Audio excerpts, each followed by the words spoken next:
Welcome to another episode of Dad Up, everyone. Thank you guys very much for joining me. I'm really excited for the two individuals I have on today. They've just written a book, but they have a lot in their story that we're going to get to, and I'm excited for them to share it. But my good friends, RaaShaun, DJ Envy, and Gia Casey have joined me on Dad Up. Welcome to the show, my friends. Thank you for having Thanks us. for having us. Yeah, absolutely. So six kids, that's what they have. And when your publicist reached out to me and asked if I wanted to have you guys on, I went, that's a definite yes, because I took a look at their book and they actually sent me their book. It's right here. And I'll tell you, I'll be honest. You know why I wanted to have you guys on? Because you Mhm. guys have probably one of the most beautiful looking family that I've ever seen. I'm Thank not you so much. kidding. You Thank guys, you you. Thank guys have a very beautiful looking family, and obviously the amount of kids you have, I know there's a lot to unpack there. So we're gonna dive right in. But let's start off with this. Envy for you, people that may not know who you are. Let's touch base on a little bit of who you are, and then obviously how you got into the career you're into, and then Gia, we will talk about you as well. Yeah. So I'm a DJ. I'm on the syndicated morning show, The Breakfast Club. We're syndicated in about 130 markets, which is 130 radio stations around the country. I also do car shows. I'm an author. We do TV shows. I act, and I'm a dad and a husband. So those are the last two are my most importance, being a dad and a husband are the most importance. But that's usually where people know me from, The Breakfast Club. All right, cool. And then Gia, how about you? Well, my husband and I have been married for 24 years, but Mhm. together 30 years. And That's so we, awesome. a lot of that experience, a lot of that wisdom, just many, many lessons learned to write our first book, which was called Real Life, Real Love. And it was a national bestseller. So I'm able to call myself author. And we decided to double down and write our follow-up book, Real Life, Real Family, where again, we're pouring years and years of experience, lessons learned into a book about parenting, family, values, things that we instill in our children to garner a particular result as it pertains to family. With Real Life, Real Love, we did that, but it was more so a book about relationships, the Mhm. ups, the downs, the struggles, to take our readers through what we've been through so that through the sense of community, they'd be able to relate. So we do that also on our podcast, The Casey Crew. So we talk, we share. Mhm. We love our viewers, we love our followers, we love our listeners, and that's really what is at the heart of it all for us. Just sharing and trying to work together as a community so that people feel as though they have someone and something to relate to. That's beautiful. That's beautiful. And more importantly, you're a mom of six beautiful kids and you are busy. Very. Understatement. Okay, so first question that everybody wants to know. Mhm. Six kids. Is that it? That is That it. is it. Okay. That Shop is All closed. The that is ship it. has sailed. That is it. No We're pause. done. We're done. Uh, all right. So we got six kids. We're going to call it quits right there. Half a dozen's good enough for me. Mhm. But I think it's cool because this book you've written at a point where you still have youngins and you still have a chance to maybe do a follow-up to this book as your younger ones grow up as well. But that's for another day or another podcast.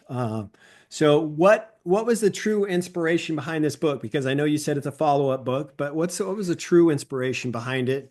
And then I've got some other questions I want to ask you about your guys' marriage as well. I think the first thing was, when you first have kids, and you have two, there's no instruction manual that comes with it. It's not like, you absolutely positively say, okay, well, this is how you raise your kids, or this is how you do this. So you actually have to figure it out.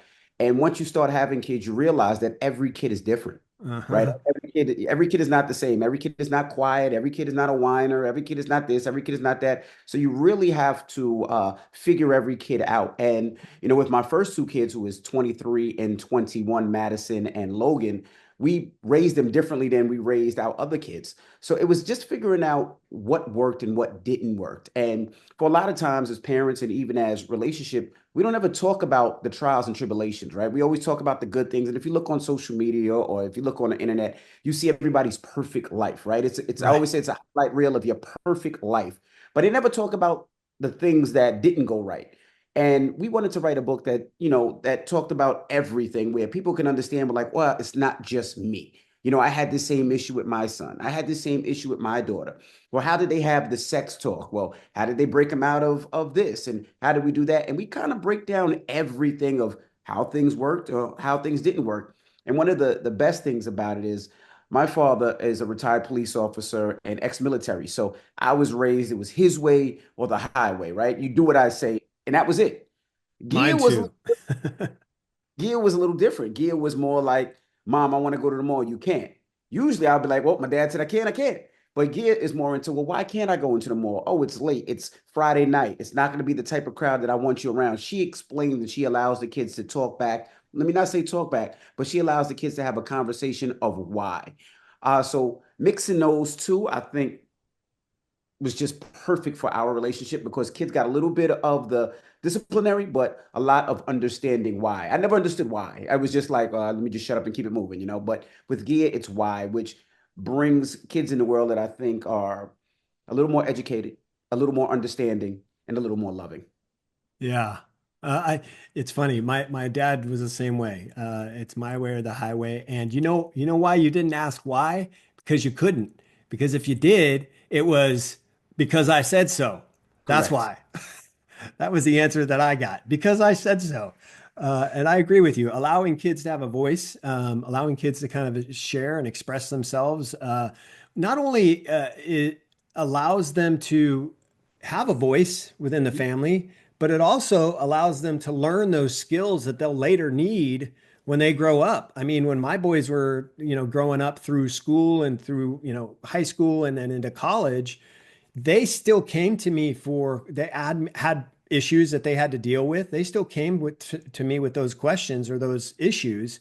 And a lot of times I told them, listen, this is your opportunity to learn from what the teacher's going to tell you or whatever the problem is. You have to go and address it. You need to be the first person to address it with that individual, whether it's an instructor or a teacher, whatever the case may be, or a coach.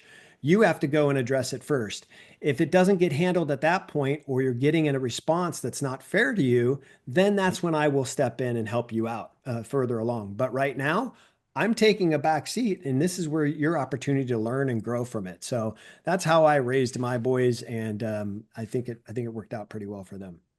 Hmm. How about you, Gia? Or Gia? Sorry, see, I already messed it up. Fine, that's fine. Um, for me, I look at every opportunity as as a moment where we can teach our children a lesson. So any opportunity that I have to talk to my children, I take it. Mm, RaaShaun accused me of being extraordinarily patient. And I am very patient. A lot of it is by nature, but some of it's by nurture. Some of it is very, very intentional because I realize what it is that my kids need. And with children, and it's funny, we were at a wedding yesterday, and while we were just sitting around, watching people enjoy themselves, we engaged in a little bit of conversation. And he asked me, well, what do you think is the most important thing that you learned as a mother, as a parent? And I told him that the most important thing for me is to make sure that my children know that I'm interested in them, mm, them know that they're interesting. So any opportunity that I have to ask questions, to actively listen, to engage, it's the best form of love that I can give them because perfect. and it's not only with children, it's with adults too. When you listen to them, when you pay attention, when you ask questions, you come to realize that that's something that not only most children, but most people don't get from other Hmm. human beings because people are so impatient. They're so dejected. Hmm. A lot of people are selfish, and a lot of people just really aren't interested. So when there's opportunities for me to teach my kids, I take it. So RaaShaun says, yeah, it's because I said so. That's how he was raised. With me, there is no because I said so. We're going to sit down. I'm going to explain to you. And that's how my parents raised me. And what that did was that instilled so much trust that I had in my parents and the Mm, decisions that they made for me. mm, Mm, I I honed in on that. And it's mm, like, wow, my parents inherently want me to have fun. My parents inherently want me to have the best life. They give me as much as they possibly can. Of course, the things that they decide for me are going to be in my best interest. I had that trust because my parents talked to me. They took the time. I knew, because sometimes what do we do as parents? It's like a knee-jerk reaction. You just say no because you don't want to be bothered. You don't have the time. You had a stressful day. You're exhausted. Your kids ask you for something and you say no. mhm. Sometimes you have to step back and like, God, why did I say no? I don't even know why I said no.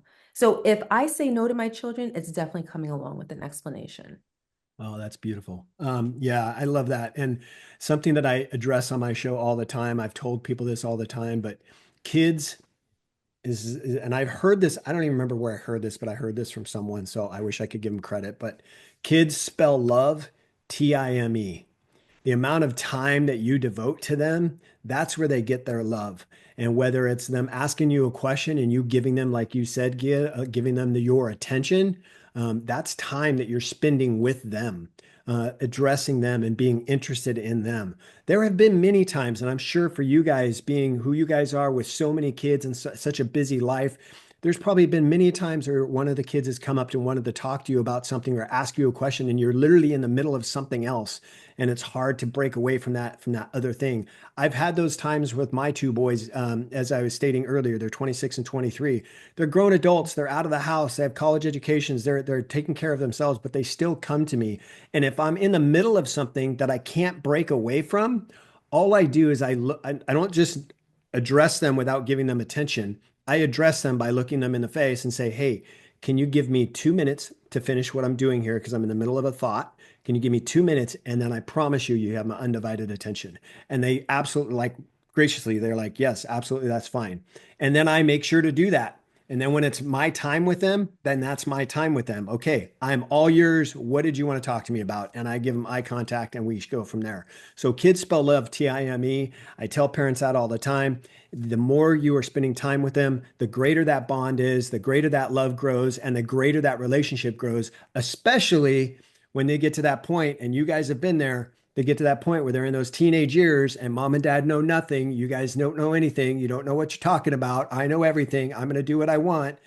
When they get to that point where they're 23, like your guys' oldest, my boys, 26 and 23, they start to come back around again, and they're almost like your best friends. My two boys, I say, are two of my best friends. I have mhm. such a cool relationship with them, and I attribute that to the way that my wife and I raised them and the way that we gave them attention when they were supposed to need, when they needed that attention. So kudos to you guys for that. I think it's awesome. Thank you. Thank you. Yeah, we totally agree with what you just said. Our 23 and our 21 is our closest friends. Oh yeah. I always say that they're our best friends as well. The good thing about us is since we had that relationship, we've never had the I'm a teenager, I'm smarter than you, or I'm a I teenager, was just thinking I, that. you know, we're not listening to you. It was more of the opposite way. I'm a teenager, dad, help me, get through this. Dad, I'm a teenager. How can I approach this? Which is, two of the best things. My son goes to University of Miami, and he's a sophomore. He played football last year. And even when he goes out, he'll text me, "Hey, Dad, I'm going out. Is this a safe place? Should I be worried? Should I be concerned? Hey, Dad, I'm flying here. What should I carry with me?" My daughter is 23. This is the funny thing. She has her own home, but she still lives here. She will not leave. She will not leave. Yeah. And I'm happy about it. I mean, there's nothing more special than waking up on a weekend and we're cooking together as a family or we're playing Monopoly in here. It's, I tell everybody all the time, people want to kick their kids out. I want my kids to stay as long as they can. I love seeing their faces, and it's one of those special moments, and one of those that magic that we have in the family that It we just it's love. the joy that exists in the home when you establish that foundation of Mm, love, patience, loyalty, trust, and comfort. That's mm, what you create. So we've been able to benefit from a lifestyle where, I mean, he said, you know, that Logan, our 21-year-old, calls to ask questions and whatnot, but Logan will also call us from the club at 2 o'clock in the morning and say, hey, mom, hey, dad, look, here goes Lucas, here goes Matt, Yes, here goes, all say the hi, time. everybody. And I'm like, you're in the club, the rapper's about to perform, and you're showing me the crowd. And I'm like, do you need something? No, I just want to call and say hi, I love you, I'm safe, everything's all good. This happens twice a weekend. He's always out on a Friday night, Saturday night. But it's that friendship. But it's not a friendship where the boundary of respect gets blurry. Right. Because his dad raised him saying, like, you're my son, you're not my friend. And I respect that. I understand that. But we've been able to create something where the respect is never, ever lost. Correct. But they relate to us as friends. They trust us and love us and enjoy us as friends. Yeah, no, I absolutely agree with you. I think I've heard people say, you know, you can't be friends with your kids. I say completely, excuse my language, bullshit. You can't. You can still be friends with your kids. Now, the friends with the kids is Yeah. great, but there is a level of respect given Correct. both ways. Not only respect for you, but respect for them as well. So as long as that respect is understood on both sides, then there's absolutely no reason why you can't be a friend to your child or your kids or your grown adult children. So yeah, my boys and I, we go golfing together. I mean, I love it. So my But older son, go ahead. I'm sorry. I do have to point out, right? Yes. Because this is just a personal conversation between us and you. There's viewers and listeners, right? It's a slippery slope. Oh So yeah. I don't want to just present it and say, yeah, yeah, you could do that. It's a slippery slope. I've had friends who treated their children as friends and the relationship has gone awry because that respect is lost. And then I know parents that were too strict with their kids and didn't believe in friendship at all. It's about tempering that balance and Mhm. striking that chord where it works. So it might take a little bit of trial and error. You know, I don't want to just present it like, yeah, you could be friends. It's not easy. You really have to know how to navigate it. Yeah, and it comes that level of respect. That's what I'm saying. So they, as long as they understand the boundaries, they understand, especially if they're underage, they understand the rules, they understand the respect of the home. They understand that when they leave the home, they are still representing the family in a sense that they're not going to be, you know, troublemakers and get into kind of nonsense, any of that stuff. As long as that respect is leveled, is understood, fine. And then on the kids' side, as long as you're not disrespecting who they are and understanding their privacy. I mean, there's a lot of issues that go with it on the kids' side as well. When you both mutually understand that, then it works out beautifully. But you're right, it is a slippery slope. You do have to be careful with it. So I love that. Thank you for sharing that, Gia. Well, Thank let me you. ask you this. In your book, Real Life, Real Family, you guys emphasize empowered children. Mhm. Can you share some examples or strategies or techniques that you've incorporated into your parenting to help kind of foster that sense of empowerment in your kids? Of course. Okay. Yes, it's about raising children that have a special sense of confidence. You know, we hear that word all the time, confidence, confidence, confidence. But sometimes I almost feel as though it's overused. And that's why we didn't just use the word confident, we used the word empowered. I want to raise kids that know that they belong in any room that they step into, Mm, where they're not looking for the validation of others because all the validation that they feel that they ever need comes from our household. And in part, that's what we write about in our mission statement. And all of our kids know our mission statement. And we tap into it from time to time. Mhm. Sometimes, yes, yes, Mhm. we are a unit. And to speak to what you just spoke of, we represent each other at all times. And we we really instill like you are a Casey. So, for instance, if I had a child that used a bad word, just for instance, I would respond by saying, that's a bad word, and we don't do that. I don't know what your friends at school do. I don't know what your friends on your sports teams do, but you're a Casey. You are separate, unique, and apart from anybody else. And our expectations of you are different because our family is great.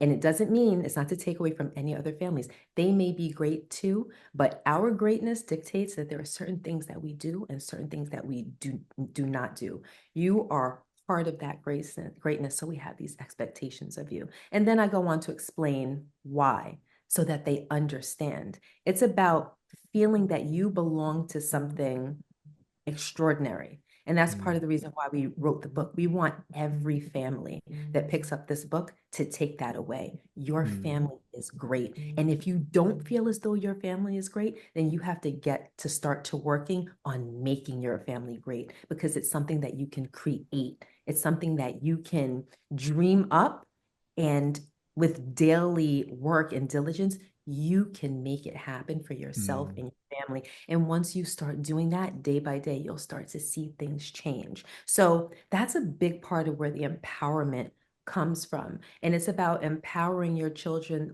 through education, through love, through support, like I said earlier, through comfort. When they feel good about themselves, when they love themselves, it shows. You know when you meet a person that loves themselves, because through their body language, through their speech, through their conversation, you know that they're empowered. It really does come from self-love. And that's what we teach in our home. Love that. Were you going to say something, Envy? No, I was going to say exactly what she said. I think the biggest compliment is when our kids go to a play date, or they meet another parent. Last week we had parent teachers, and we were there talking to the teachers conference, and just a random teacher came up to me and was like, "Hey, are you Jackson's dad?" And I'm like, "Yes." He was like, "I just want to say Jackson came up to me and said something that no kid or adult has ever said to me at all." So at first I'm a little worried. I'm like, "Oh boy, Right. I would be too. what words did he use?" And I said, "Well, what did he say?" He says, "I was walking down the hall and Jackson came up to me and says, I'm not sure of his name. Hey, Mr. Whatever." He goes, "Are you okay?" And he's like, "Why?" He says, "You just don't look happy today. If you ever need somebody to talk to, I'm here for you. I like to see smiles, and you're not smiling today. So if there's anything ever going on, come talk to me. Even if you have to pull me out of class, we can have a conversation." And the teacher was so like, an adult has never said that to me. Right. Like, your kids are just so thoughtful and so kind and so nice. But that's also what we teach here. It's that smile, that brightness, the way you talk to people can change somebody's day, can change somebody's life. And I tell them with DJ, and I was like, that's why I enjoy DJing so much. Whether I'm at a club, or at a venue, or wherever, a stadium, or on the air, somebody could be having a horrible ass day, right? They could have just lost their job. They got into an argument with their wife or their husband. But just listening to you on the radio, making them laugh, or playing some music in the club can change the perspective or the person's day. And that's what we try to do. That's why we do that mission statement, to let people know that, yes, we are a unit. Yes, we want to help each other. Yes, we want to big each other up. But the most important is we are each other's soft place to land. If there's ever an issue or problem, you should be able to fall back on your family and not feel any way.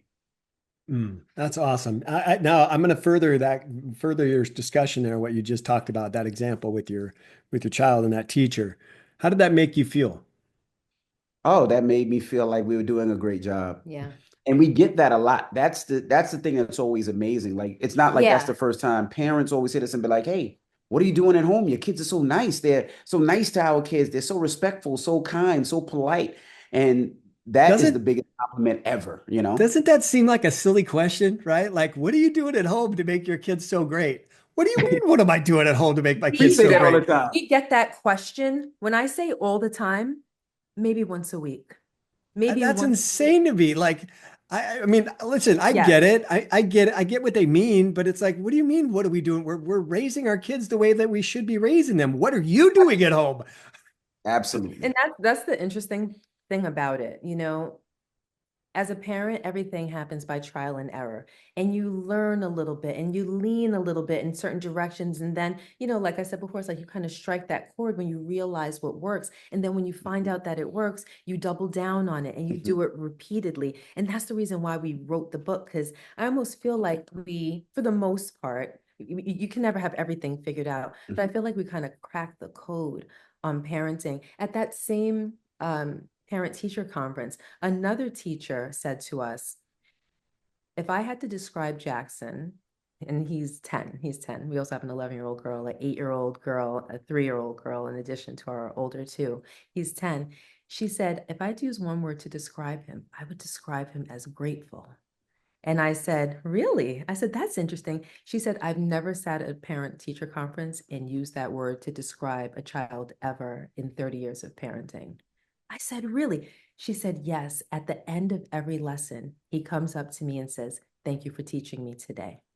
And it's a nod to what you teach in the home. Yes. Like, of course, every parent teaches their child to say thank you, please, and thank you, right? It's not because of that.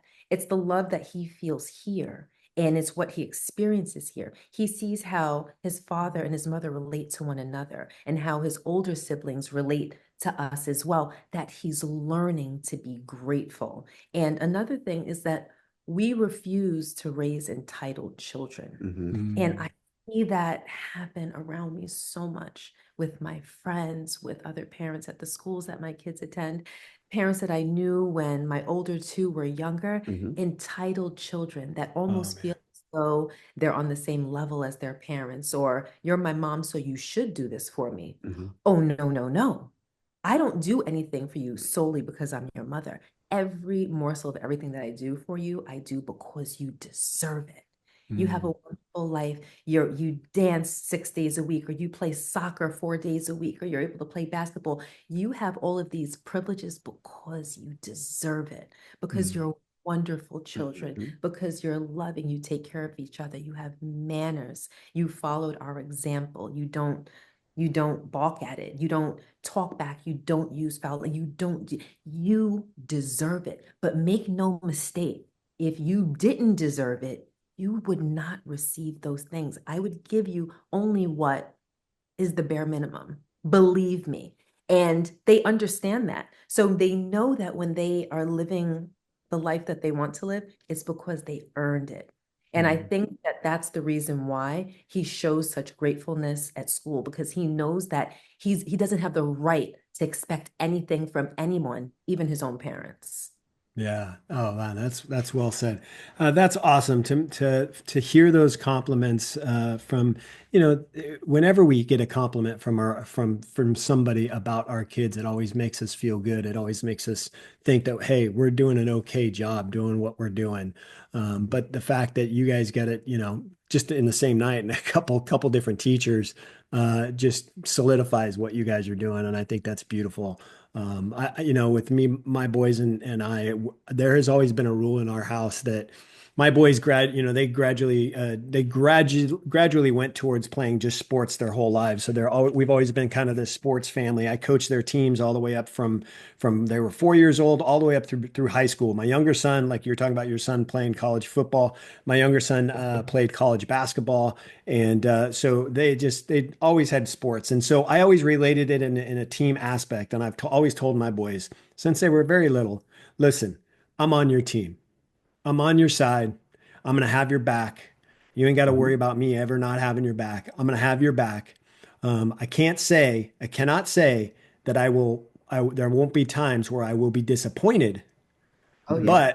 but I will have your back and we will figure out whatever it is you have or have not done. So what I want you to know is you can always come and talk to me. Even if you think it's something that you're going to be in trouble for, you can always come and talk to me and trust that my love for you doesn't change just because of what you might have done or might not have done. My love for you will never change. So I am always on your team and will always be there for you. So, and my boys have always known that. There have been many times where they've come to me and said, Dad, I need to talk to you about something. And I'm at a point now in their lives where I don't worry about, what is it that they need to talk to me about? Because it's just kind of the way our relationship has been. And I say, well, yeah, sure. What's up? What's going on? And then they share. And then I provide my advice. Now they're adults, right? So I can provide my advice. They don't have to listen to me. They're younger. They're supposed to listen to me. But when they're older, they're adults. They make their own choices. My son living on his own in Arizona, he's asked me millions of things about different things, and I've given him my advice. And if he takes it, great. If he doesn't, that's okay too. At least he's got it from me, what I would do in his situation. But it's cool that I have that kind of relationship with him, like you guys have that kind of relationship with your kids. It's cool when when I actually come and ask you stuff and get your opinion about something, or they messed up and they need to talk to you, and they know that, hey, you're going to be disappointed, but they've got to share it with you because it's on their conscience to do so, right? Yeah, That's so important. very That's important. so important. That's the soft place to land that we talk about. It's Hmm. no matter what, and I have to say that we have that. Like Hmm. we have that. Like in my house, they call me the fixer. Hmm. You know, How does it's that make you like feel, Envy? How does that make you feel? I'm fine. I'm fine with that. You know what I mean? Because mom has the patience to fix it. Dad is like, all right, let's get it done. Like, mom, I'm the last line of defense. So mom fixes things, and that's fine. I'm fine with it. I'm fine it's with it. like no matter what you do, no matter how big or bad you mess up, like you said, you might be disappointed, but you're going to learn a lesson, sure, but we're going to get to fixing. That's right. Like Right. we're going to fix it. And just again, like you said, the amount of love I have for you is insurmountable. Mhm. It doesn't matter what you do. You could be the world's worst. We're always going to be here for you to land here and for us to Mhm. take care of you and to fix it. And, we're going to pull some lessons from it. You're going to learn like every experience, good or bad, is an opportunity to gain wisdom and to Mhm. broaden your horizons and to strengthen your character through experience. That's what I teach them. That's an experience that you have. And I mean, this is the truth. And this is something that I told my kids, when I pray, every day, I thank God for all the good things, but I thank Him extra hard for the bad things. Because Mm. when you experience the bad things, when you make bad decisions, when you suffer a consequence, or when the world just happens to you, it gives you the ability to understand other people that have gone through those things. It Mm. gives you a real opportunity to feel empathy because now you're not just saying, oh, I could imagine what that would feel like. Now you know what that feels like. So don't just disregard your bad decisions. There's value in that. There's lessons in that. So, we handle those situations with kid gloves because I don't try to ever waste an opportunity for my kids to learn something. Mhm. Mm, that's awesome. I love that. I think that's great. Thank you for sharing that. I want to ask you, we know that, in the world today, there's a lot of things that go on that, especially now, we have the new administration in place, and this isn't a political show, and I'm not going to go political or anything, but, we've seen over the years, over the last 10 or so years, there have been a lot of struggles in different areas of our lives as families and stuff. So, I want to ask you, how do you guys address like cultural, societal pressures in your book when it comes to parenting? And the follow-up to that would be, what messages do you hope to convey to families with maybe diverse backgrounds? Well, the first thing we always tell our kids to be proud of who they are. No matter what it is, our kids are, my wife, I call mutts because we have a little bit of everything. I'm 100% African American. My wife is Asian, Jamaican, Puerto Rican, Scottish. She has everything in us. So I always tell our kids, be proud of who you are. Second, and since I do radio and TV, I'm so susceptible to Instagram and social media comments and how it affects you. But since they already done beat me up for the last 17 years, I'm able to teach my kids about social media comments and not letting them affect them. And don't do things for comments. Don't do things for views. Don't do things for likes. Do things because you actually want to do it. And I will have to say, by the grace of God, my 23-year-old and my 21-year-old don't give, excuse my French, a F about social media. They don't care about comments because the validation that they look from comes from mom and dad. They don't care about what the world sees. And that's probably one of the biggest things. I mean, you mentioned about, how people feel, and you hear all these kids and children, and the suicide rates are going up because of what people Mhm. are saying online. It could be a bot, it could be somebody that has low self-esteem that just wants to hurt you. So we're very particular into making sure our kids stand strong, they're proud of who they are, and they feel great. I will say, as a dad, I am also the dad. This is the retired police officer and military part of it. I know my kids' passwords. And every once in a while, I go into their phone just to make sure that they are okay. We have a phone up relationship. That means that our phone is always up, and my wife can go in my phone, I can go in her phone. And it's the same with our kids. My kids could grab my phone at every given point and say, Dad, can I use your phone for a second? Hey, Dad, can I go on your whatever for a second? And I'm the same way with my kids. That way I can just, we try to do our best to make sure our kids are amazing kids, but you never want to miss something, right? Mm. And you always hear so many sad times where a parent missed something or they seen it and they wasn't sure. So for us, we try to make sure we catch everything, especially me. Like I said, I know every kid's password. We're all on the Life 360 app to know where we always are.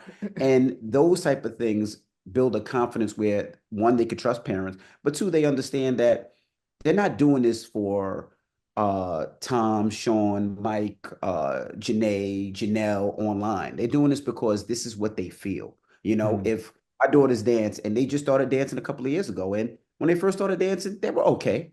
Now they're getting to a place where they're getting great. But they know what it takes to get there. And they know that when they put that first dance on their TikTok page, it's not gonna be viewed as great, but they know they are a work in progress. And I always tell them, don't be good, be great.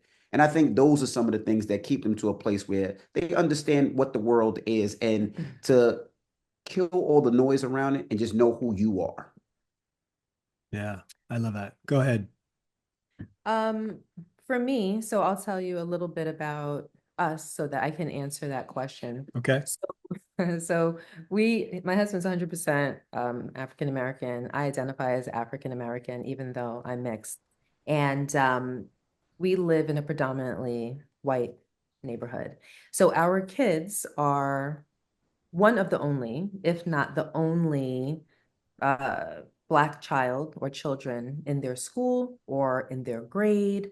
On their dance team, on On their their soccer dance team, team, on their their soccer basketball team team, and right? whatnot. So your question really speaks to me and our real life experience because Hmm. that's a big part of why we have to have that strong foundation. That's Right. a big part of why we have to teach our children that your family, this nest that we have here is great. That's why validation is so extraordinarily important because you're dealing with children that may hear things at school or on a sporting field that they shouldn't hear. They Mm. may be called something that they should never be called. They can be made to feel less significant and not by anything that's too pointed or too direct, but just by some slights here Mm. and there. And it's important to teach them about that. It is Mhm. important to teach them about the ignorance of others, and in some cases, racism, because it exists in a very, very, very, very big way. So the other day, I didn't even tell you. Mhm. I didn't even tell you. Um, Uh-oh. my son, who's very fair complected, like me, um, a kid at school, actually two kids at school, but one was a little bit more of the mouthpiece. He called him a monkey, right? And my son, but he wasn't according to my son, he wasn't trying to be hateful. He Mm. was playing, and this is another 10-year-old, he was playing. And my son came home and he said, he called me that. He called me something racial. And I said, I'm confused. So tell me more. How did that make you feel? What was his intention? Explain. And he said, no, he was just playing around, but he called me that. And, some of the other kids laughed and it was like, oh, well, you're a light-skinned monkey though, and all of these things. Mm. And my son his feelings weren't hurt. So I had to tell him, I said, Jax, is that him? I No. feel like some of my kids just walked in the door, actually. I said, Jax, that is a racial slur. Mhm. You have to understand it exactly for what it is. He may not be aware of it. Maybe he's heard that. Maybe his parents have used that. Maybe someone in his orbit has used it. It's never okay. It's Right. never okay. And if he's not being taught by the people that he's learning from, you as his subject have to teach him. You need to say, that's never okay. Please don't ever refer to me as that. That is a racial slur. And I Mm. don't want you to call somebody else that might react with less grace than I'm reacting now. You have to let him know. So him not being devastated and broken by it, it is a little bit of a nod to the conversations that we've had and the strength that he has and the validation that he has. But it's something that we do talk with our children about because they are old enough to understand, like, hey, I may be the different one in my classroom or on, my basketball team. Mm. Man, well, first, let me just say that I apologize that that happened. That's never okay. And I actually feel sorry for that other child for not being raised in a home to understand whether or not he knew what that was, to understand that that's never okay. To bring up a similar example, my wife's a school teacher and she teaches in the junior high level. And there was another student, and I forget how long ago this was, but there was another student that referred to or called another student by that same word. And my wife, knowing it, overheard it, called that child up and told that child, first of all, you need to go apologize. And second, you should never ever use that word. That is a racial comment that is not allowed. And I don't ever want to hear you say that. And because of that, you've now got a detention. And so she gave that child a detention for saying that word. That child then proceeded, and we're talking earlier about entitlement. That Mhm. child then proceeded to go home later that day and told his parents that he got a detention because he has to sign a slip, Mhm. and told his parents why. And the nerve of the parents to call my wife or send an email to my wife saying that this is an unfair detention, that he didn't know what he was saying, he didn't know the meaning of it, and that it should not be allowed, and that he should not have to serve this detention, and therefore he will not be serving this detention. I mean, they literally were blatant like that. And my wife said, well, if he doesn't show up for his detention, then it'll be two detentions, and it'll escalate from there. But whether he knew it was right or wrong, the fact is you knew it was wrong, and it was brought up to this other child, and therefore there is a punishment for it. There is a consequence, and he has to serve that consequence. And that's where, talking again about entitlement, that stuff pisses me off to no end because we're not teaching our kids how to be adults when Right. they are, obviously they're kids, but we need to teach them these life lessons as they get Right. older. And the Right. more that you don't teach them these life lessons, and now I'm talking to all the parents that are listening to this, the more you don't teach them those life lessons as they get older, the harder life's going to be when they do get older and become adults and life does hit them on the chin. Trust me, use that word to an adult when you're an adult and you're going to get your butt knocked down. That's just not something that's okay. So I apologize that that happened to you. Not fair in any means. And I'm sorry for that kid for the way that he was raised, because obviously he's not raised in a loving home like you guys raise your kids. But anyways, I just want to share we had a similar example, and it's mind-boggling to me. Mind-boggling. Can I just say something? Yes, Um, absolutely.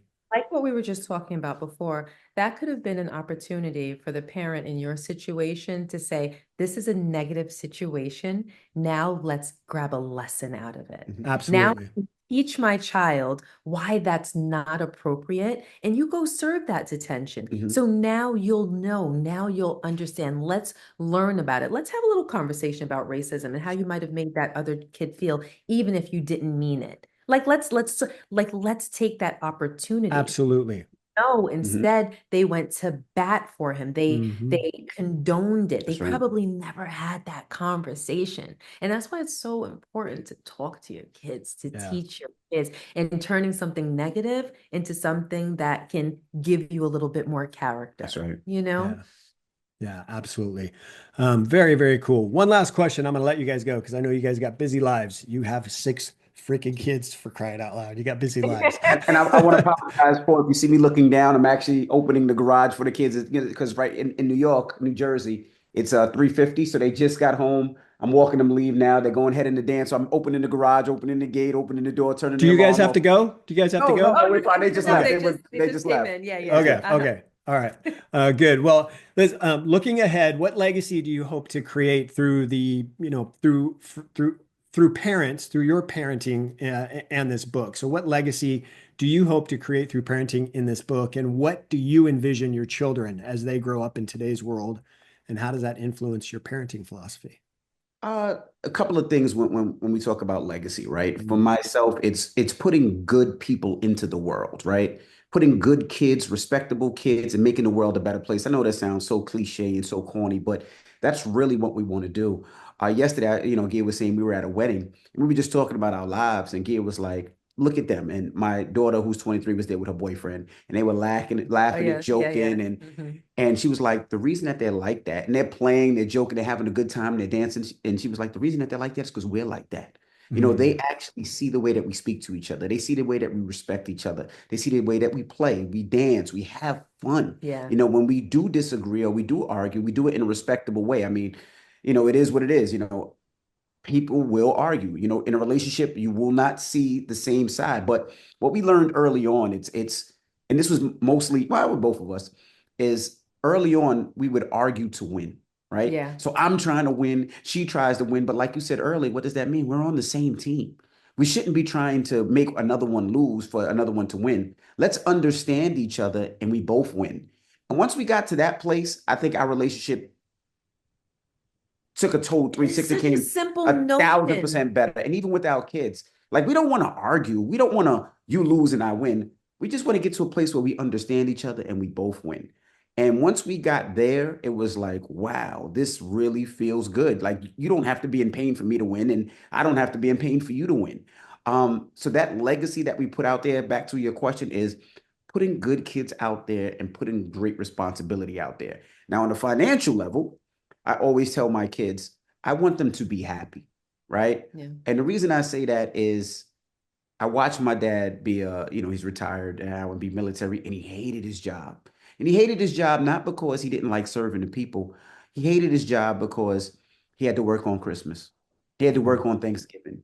New Year's, he had to work. He had odd hours at times. He had to work on the train in New York City at times. He had to work some of the worst areas at a time where people didn't respect and love police officers. Might be some of that area now, but he had to work during that time and hated his job, but he had to do it because he had to put little RaaShaun Casey into college. He had to put little RaaShaun Casey into private school. He had to put little RaaShaun and make sure that he supported me financially. And I'm the first person in my family to go to college, the first person in my family to graduate, the first person in my family to make some real money. So for him, that was the sacrifices that he did. So because of that, I always tell my kids, be happy. Like, do what you want to do, and let's figure out as a family how we can make money off of it. If my daughter wants to do nails or my son wants to be a sanitation worker or whatever it may be, all right. If it makes you happy, let's figure out how to open up a bunch of nail shops. If you want to, be an author, well, let's figure out how to do it and make money. Because at the end of the day, life is short. And I'd rather you be happy than to be stressed out. Because, Mm. like you said earlier, there's so many people taking their lives because they are stressed. So that is the legacy that I want to leave with my kids as far as financially, as far as just being great people. What about you, babe? Mm. RaaShaun is very, very big on the topic of generational wealth. Mhm. He works so hard so that he can put our children in positions where they can follow their dreams, whether it is owning nail salons or owning a sanitation business or anything that makes them happy. He wants to have it to give to them to say, hey, go live and now go figure it out. And I agree with that and I champion that. But what's more important for me is that my kids are happy. Mm. That that really is the legacy because I know many people that live a very comfortable life that aren't happy. Mhm. Being successful and having your ambition come to fruition where you're able to live a life and give your family that life, it doesn't always equal happiness. I would like to have children that have it all, that have that, but that are genuinely happy and that genuinely love themselves and that genuinely know how to have fun, experience joy, and to live and love life. That's the most important thing to me, and to be a gift to others, and to be a gift to others. Um, to do their best to empathize with other people and try to care for people on a human level. Because to me, that's what life is about. It's not just about your family, it's also about your community and how you can contribute to that and how you can pour into other people and make other people's lives better as well. And when you have that, you have a well-rounded human being. So Mm, like Sean said before, we don't want to just raise good kids. We want to raise good people, people that beyond their adolescent years, when they turn into young adults and then full-fledged adults, they're good people. They're someone that you would want to know. That's the legacy that I want to live. And just like you said, when we were at that wedding yesterday, my daughter and her boyfriend were sitting across from us, and they're laughing and they're joking, and they have all this type of like this banter that I love to see, and they're so affectionate towards one another. And he knows to get up and go get her a drink from the bar. She got mhm. her plate from the buffet at the cocktail hour, and she forgot a fork, and she's like, "Oh, I forgot a fork. Whatever should I do?" And he just pops up and he goes and and I did lean through. I said, the reason why they're like that is because they see us interact. They Mhm. see us have fun. They see us experience joy. They see us understand and live the meaning of life. And I'll tell you a little thing. I don't know how much time that we have, but Oh, like you Rashawn, plenty. Take all the time you need. our daughter's 23. The guy that she's with now, they're going on 3 years. It's her first boyfriend. Oh, wow. And Okay. it's her first boyfriend. And she was always so picky about boys. I'm like, wow, you didn't have your first kiss till like you were like 19, like explain that. And she was always responds by saying, if it's not what you and dad have, I don't want it. Mhm. Mm, So, if I meet somebody and I don't feel as though they're capable of that, I don't want it. And she said, now I found somebody that fits that mold, Mhm. and most likely we're going to get married. That's the plan. So it's a beautiful thing to see. So I think that kind of sums up what I want our legacy to be. yeah. Absolutely. Yeah, that's awesome. I think it's interesting when you talking about how how they are with each other. We want as husbands and wives, right?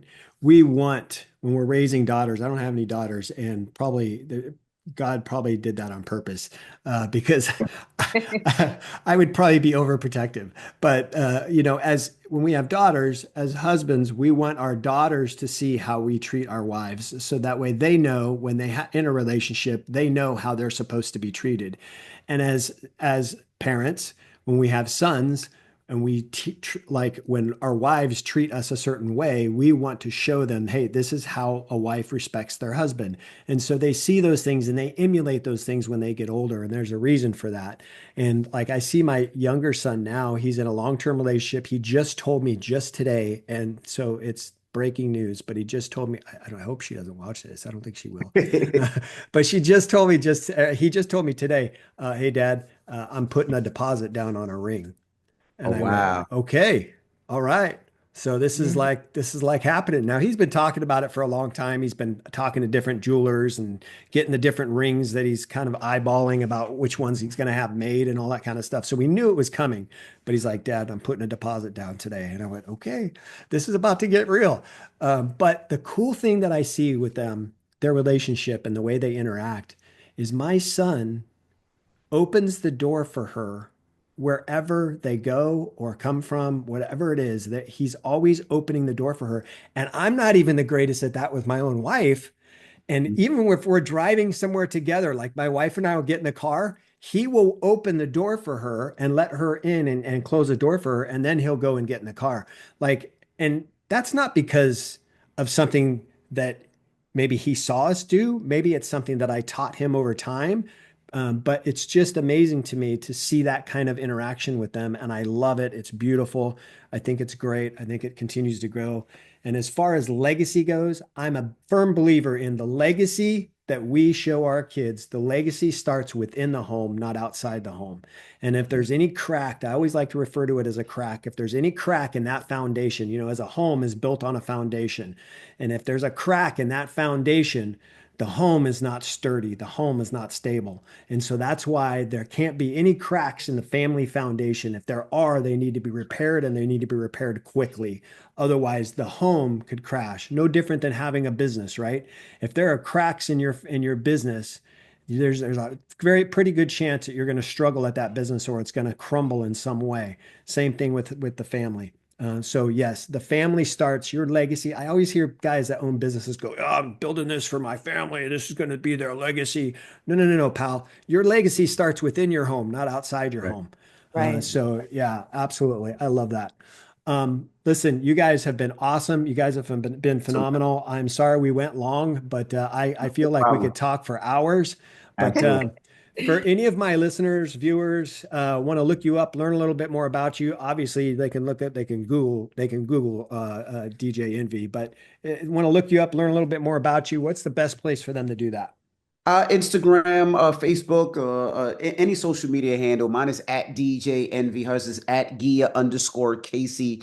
And we have a podcast called The Casey Crew where we talk about relationships, kids, and all that. And that's a weekly podcast. And thanks for having us. If you ever need us And our again, first book, oh, and our first book, Real Life, Real Love. Real Life, Real Love, and then Real And Life, then the Real second Family. one. That's right. And I was going to say thank you for having us. If you ever need us, it doesn't even have to be book time. If you say, hey, I have this topic, I think you guys would be great to talk about it. We love to tap in. We're always ready, and we love to just help people. So thank you so much for your time too. Cool, man. Awesome. I appreciate it. You know what? I'm looking forward to developing, continuing this friendship, and definitely going to have to do a part two with you guys on because you guys have been phenomenal and you guys are Oh, thank beautiful, you. beautiful people raising a beautiful family. So God bless to the both of you. But listen, guys, this has been another episode of Dad Up. I want to thank my good friend RaaShaun, DJ Envy, and Gia Casey for being on the show. Make sure you guys go check out their book. They have their first book and their second book. Make sure you guys check them out in the show notes. You can get all that stuff in the show notes below. Check out their Instagram. Make sure you guys give them a follow. And their podcast. Make sure you follow their podcast as well. But if you guys here, you're not yet subscribed to my show, please make sure you do that so you don't miss any of the awesome guests that I have on each and every week. And as always, I look forward to seeing you all on the next episode of Dad Up. Wow, another amazing episode in the books. So much was shared, and I'm truly grateful my guest was able to pour into you to help you elevate your dad game and really dad up. Make sure you bang that subscribe button so you don't miss a single episode. And while you're here, please don't forget to leave me a rating and a review. I always appreciate the feedback. And one last thing, don't forget, your role as a dad is one of the most important roles you have. So if you need a little help or have questions, don't hesitate to reach out to me on my website at daduptribe.com or at my Instagram page at daduppodcast. Until next time, everyone, Dad Up.